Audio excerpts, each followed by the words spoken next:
දවසක් සිළුමිණ මහා සෑය වඳින්න මලියදේව මහරහතන් වහන්සේ ලංකාවේ වට්ටාරම කියන පන්සලේ ඉඳලා වඩිනෝ තව්තිසාවට. තව්තිසාවට සිළුමිණ සෑය වඳිනකොට මලියදේව හාමුදුරුවෝ දකින්නෝ කවදාවත් දැකපු නැති පාටක මිනිස්සෙක් ඇවිල්ලා වඳිනවා. සිළුමිණ සෑය දෙවි කෙනෙක්. ඒ දේවතාවගේ ශරීරේ පාට රතු පාටයි.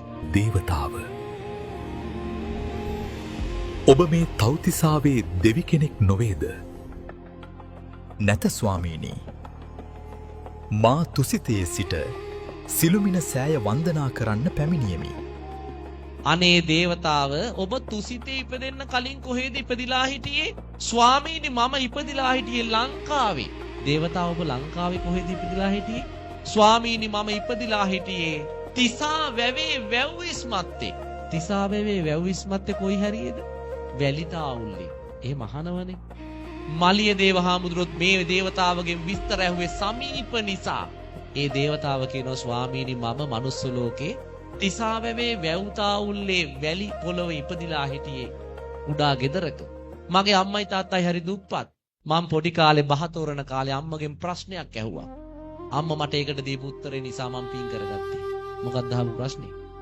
අම්මා මේ ගස්වල මල් එක එක පාට එක එක සුවඳින් තියෙන්නේ ඇය? මේ බුද්ධිමත් අම්මා මේ දරුවා අහපු ප්‍රශ්නෙට වැරදි උත්තර දුන්නේ නැහැ.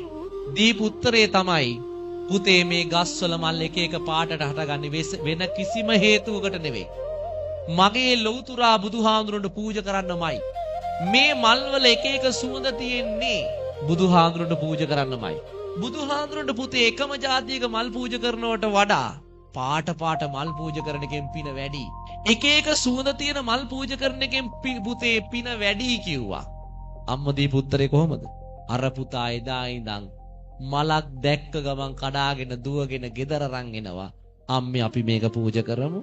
දවසක් මේ පොඩි දරුවා අවුරුදු 7 දී තිසාවැවේ වැව්තාවුල්ලේ සෙල්ලම් කරමින් ඉන්නකොට දකින්නෝ දුර රත්මල් පඳුරක්. මේ දරුවා ගිහිල්ලා අර රත්මල් පඳුරේ රත්මල් ටික කඩාගෙන ඇවිල්ලා තමන්ගේ යාළුවන්ට කියනවා අපි මේ මල් ටික පූජා කරමු.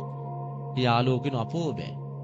ඔය මල් පූජා කරන්න ගෙදර ගියොත් අම්මලායිත් අපිට සෙල්ලම් කරන්න එන්න දෙන්නේ නෑ අද. ඒ නිසා ගෙදර යන්න බෑ. අපි මෙතන පූජා කරන ක්‍රමයක් තියෙනවා පූජා කරමු. මේ පොඩි එක්කිනා කියනවා මෙතන පූජා කරන්නත් පුළුවන්. මම පන්සලේ චෛත්‍ය දැකලා තියෙනවා. අපි මේ වැලි වලින් චෛත්‍යයක් හදාගමු. අපි වැලි වලින් මෙතන චෛත්‍යයක් හදාගෙන මේ චෛත්‍යෙට මේ මල් ටික පූජා කරමු. පොඩි එක්කෙනා පන්සලේ තියෙන චෛත්‍ය තමන්ගේ හිතේ මවාගෙන අර වැලි වලින් චෛත්‍යයක් හැදුවා. වැලි වලින් චෛත්‍යයක් හදලා අර චෛත්‍ය වටේට මල් ටික තියලා පූජා කළා. මේ පොඩි දරුවා වැලි වලින් චෛත්‍ය හැදුවත් පන්සලේ චෛත්‍යේ ඒ ධාතු ගර්භය හිතේ මවාගෙන මල් ටික පූජා කළා. ජීවමාන සංඥාවෙන් පින් සිද්ධ වුණා. හැබැයි ඒ දරුවා ගෙනාපු ආවුස එතනින් ඉවරයි. පෙර සංසාරේ කර්මයක් ඉස්මතු වෙලා එදා රාත්‍රී දරුවට උදරාබාධයක්. දරුවා රෑ මිය ගියා. මී යන වෙලාවේ දරුවගේ හිතේ හවස පූජා කරපු රත්මල් ටික චුති චිත්තය යහපත් දරුවා දිව්‍ය ලෝකෙ ගිහිල්ලා ඉපදුනා රතු පාටට. හිතා අද එයි මරු පින් කරගන්නේ කෙලෙසද සෙට මරු නේය සිතන්නේ. ඔය ඇත්තොත් මමත් මැරෙන වෙලාව අපි කවුරුවත් දන්නේ.